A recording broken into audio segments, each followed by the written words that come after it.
This is the Maharani Moment podcast, brought to you by Rebel City Distillery and Good Day Cork.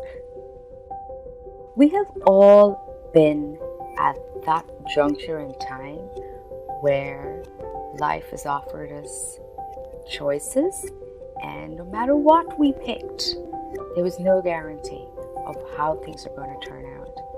Yet, there's this instinct that helps us make a life-changing choice. We might not even know it at that moment. It's only on reflection we realize, aha, that was a Maharani moment, that moment of liberation.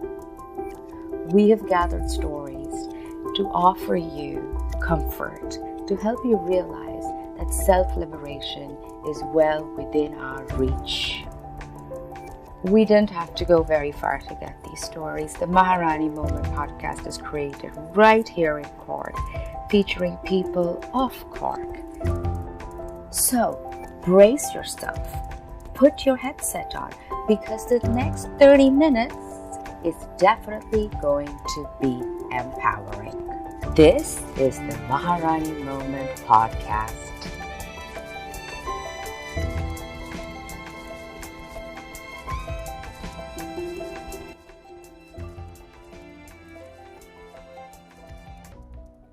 In episode 1, our host, Bhagya Bharat, co-founder of Rebel City Distillery, chats with Thayane, co-founder of Cork Rooftop Farm, and Dr. Elisa de Carlo, an environmental scientist.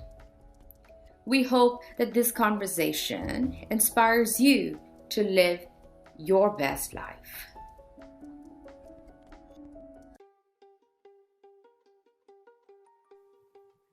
Hi, Thay.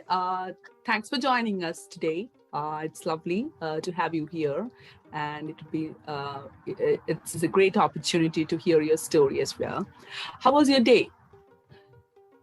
Oh, it was beautiful, and thank you, Bhagya, for the opportunity to share my story with you and with the world. So my day was beautiful. Even was raining all day, so I really enjoy gardening and farming. So I was sowing and planting this kind of stuff. So it was nice. So while gardening, do you listen to any songs? Yes, I love piano. I love classical music. So every day when I go there, I do my meditations and yes, piano. Sometimes I sing for the plants as well. Do your plants listen to music like you do? Yeah, I think they love this. I can see the brightness coming up. So, Thay, when you moved from Brazil to Ireland 3 years ago, was there any moment where you got stuck, and how did you overcome that? I think my real unstuck moment was when I was here. So, as I said to you, I was living in Dublin before, and I lived there 2 years. And the point was, in there we have a really huge community, Brazilian community. And then I was living with Brazilians. I love my country, I love my people. But my goal wasn't this. Like, I traveled 10,000 miles to come to Ireland, and I found myself stuck between the Brazilians again, and I could not improve my English. I was talking Portuguese all the time, and bad jobs, so cleaning and babysitting, and I saw myself like, okay, so it's not what I want to do, it's not it wasn't for this the why I came from Brazil. And okay, that's the time. Let's move again. Let's move again. This was how I found Cork, and I fell in love. I came here 3 times before I moved to Cork, moving to Cork.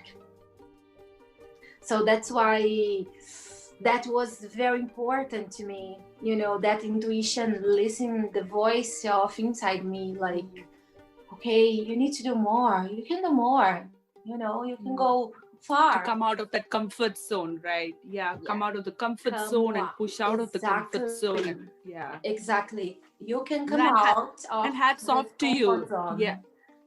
And hats off to you, Thay, because moving from one country, from Brazil to Ireland, learning a new language and pushing out of the comfort zone, and now going ahead and starting off a business, hats off to you.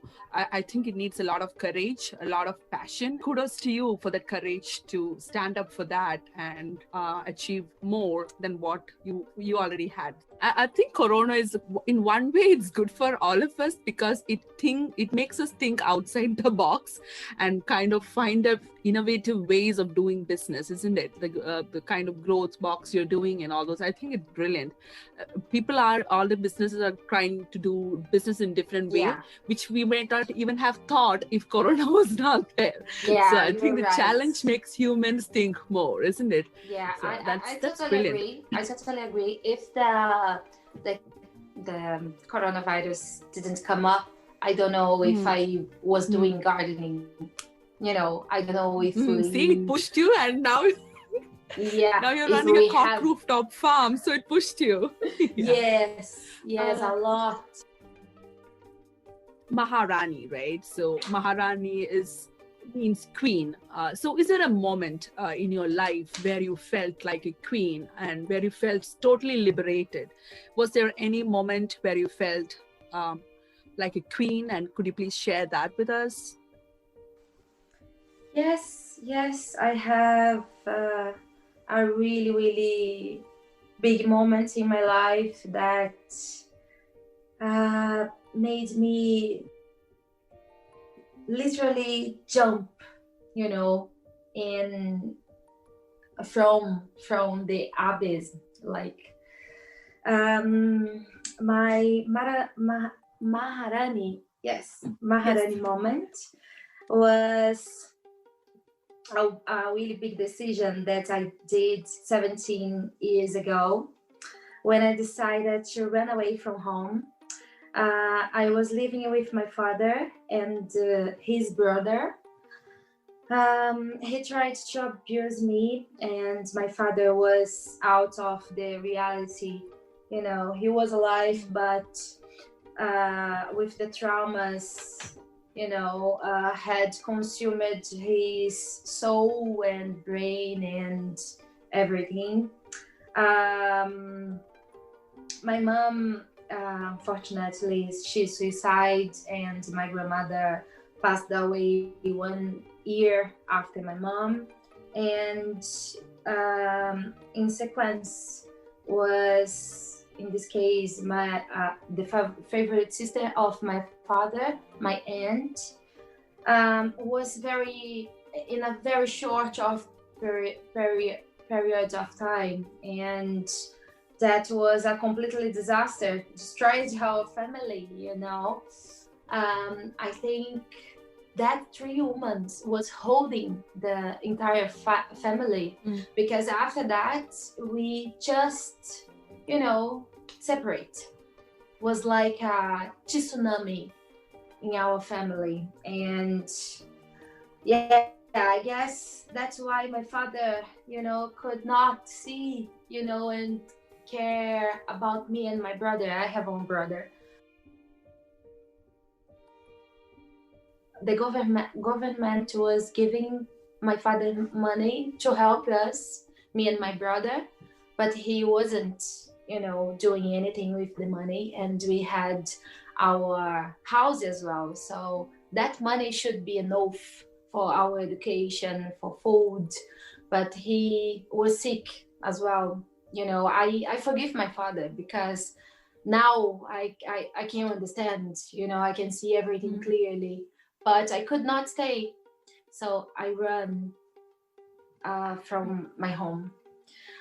That day I was praying and crying in front of Christ. I had one, how can I say this, monument or statue. Yeah. And I had this image in my room, and then I was crying, asking for help and asking for my mom and trying to understand why that, was happening with me, what I did. And God gave me this answer. Go to, run away, go to your aunt. My aunt, she's very lovely. This aunt is sister of my mom, and I lived with her 3 years of my life. That was the second time I found love in my life. That moment to me was very important because I was needing, a hug and care, and simple things like a hug, talking. So that was a big decision, but was one of those the best of my life because I could back to study. I had my room, I had my own privacy, so this answer to me is very, very, very, very important. I always how can I say this? I am always very grateful to her because I lived with her 3 years and was from my 15 to my 18. So I get the support, to be a grown woman, to understand and be independent. Yes, independent, and to be aware what was coming next. Like, okay, she said, is this life, is this and that, until you're 15, and right now, more this. She gave me the love and knowledge, so be careful with this, with that, things that I was missing from my mom and my dad. So yes. Yeah.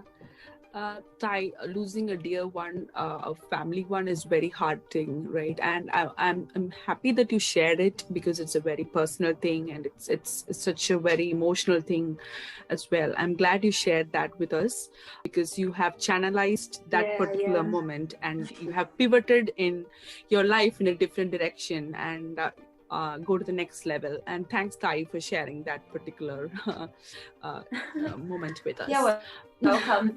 I wish I could give a hug. Hugs for you. Yeah. I'm feeling a hug. Don't worry. I'm feeling. Yeah. Thai, remember last time when we were speaking, we were telling a Portuguese word. Remember, babodosa for a strong woman. I forgot. What was that word? Babado. Babadeira. You are babadeira. You are a babadeira, Thai.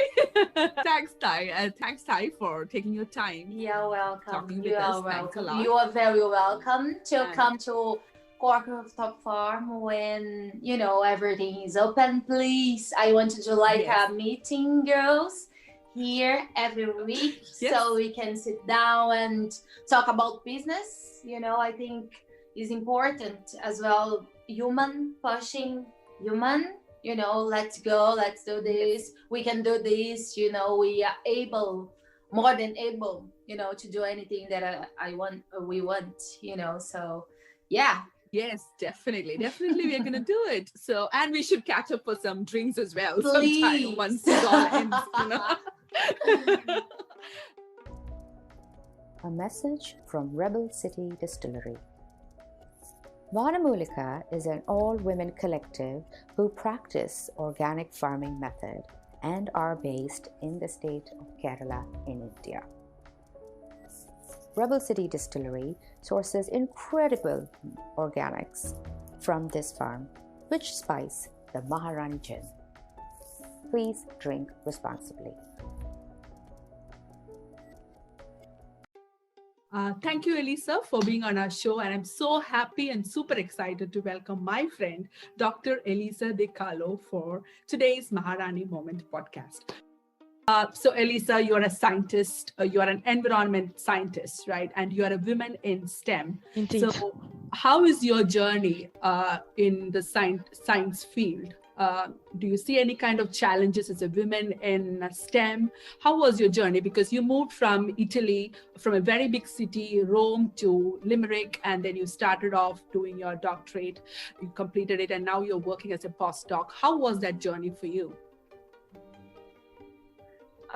Well, you're right. I come from Italy, where I started my studies in biology, and then I continue with that through traineeship and grants, and I also went to Switzerland. So I try to expand my expertise and get experiences abroad as well. And finally, I came to Ireland for a PhD, and now I'm continuing with a postdoc.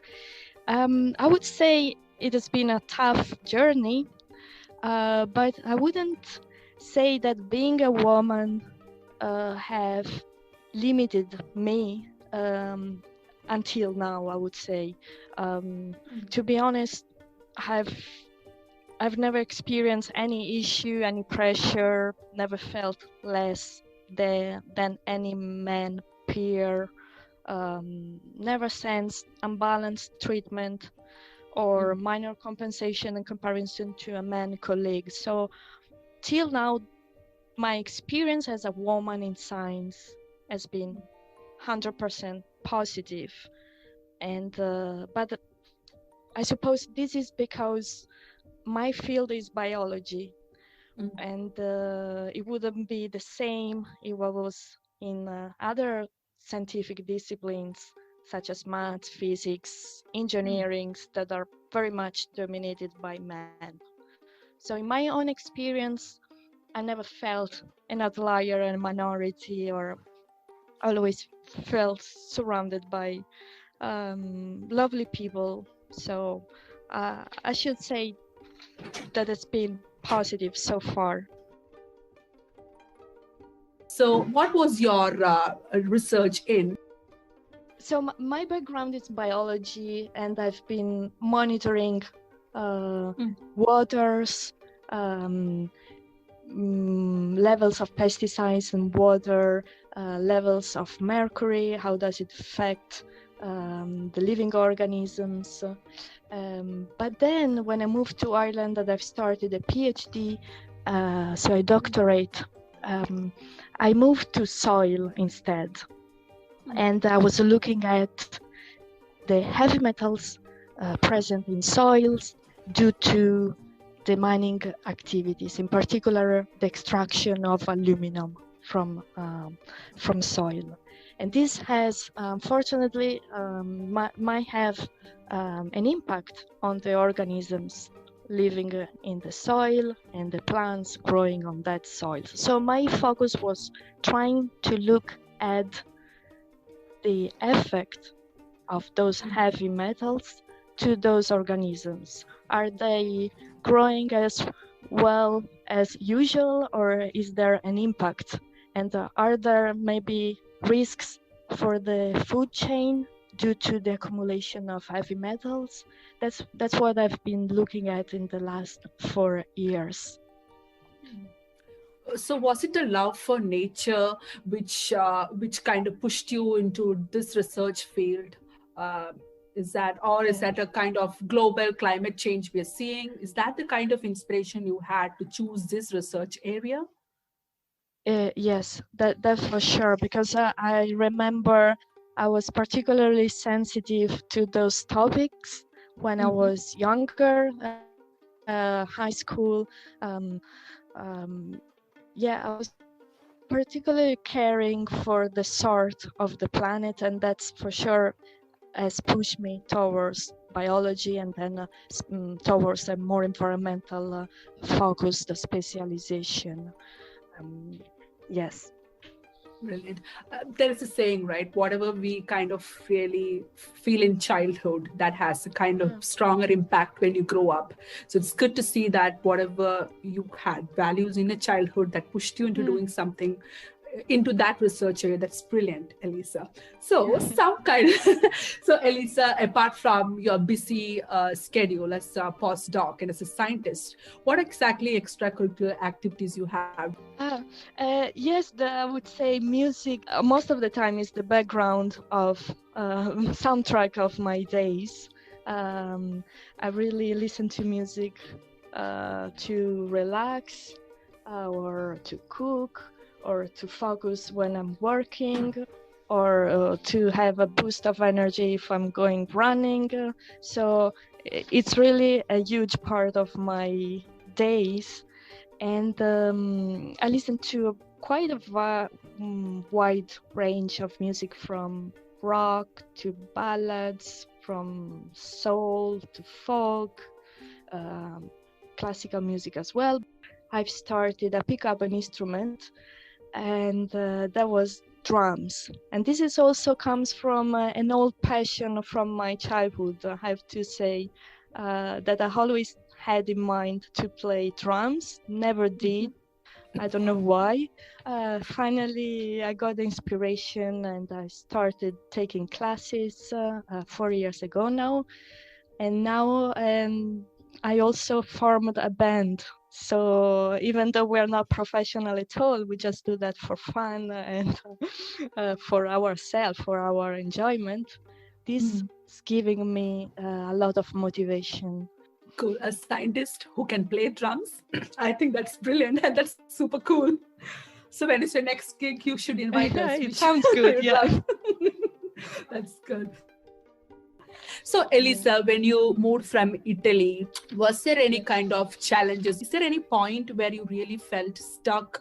And what was your inspiration to push forward and keep going and achieve what you wanted? Yeah, I had many problems at the beginning for the first months when I moved to Ireland from Italy, because back then I had my life in Italy, my family close, my friends, even a boyfriend. So I really had my comfort zone well settled. And when I got this opportunity to start a research in Ireland in my field, in a topic that I really was interested in, I couldn't say no. It was such a big offer, I could not refuse. But that's true that it's been very hard for me to leave all that and to start all over from zero. And at the beginning, the first months, strong feeling of not belonging, not being part of this culture. I wasn't feeling like it was my culture. And plus I could not even understand the Irish accent at all. So a lot of struggles. But I made it. Somehow, I don't know how I made it. And probably my source of inspiration have been my grandparents. I was thinking about them the other day because, you know, we are facing a tough time now, but my grandparents, the previous generations have lived under the bombs of the Second World War when they were teenagers or very young. They were experiencing very tough time.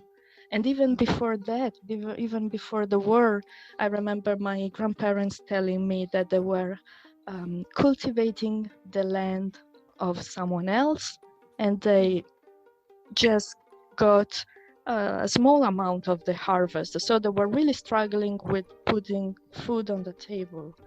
And I always remember my grandparents smiling, positive, strong, stable. So I suppose I feel I owe them something. It wouldn't be fair. It wouldn't give justice to them if I give up at the first difficulty, at the first barrier. So they represent a very powerful inspiration for me. And look where you are now. So hats off to you, Elisa. Glad. Yes. Maharani means queen. So is there a moment where you felt really liberated, really powerful, really strong? Yes.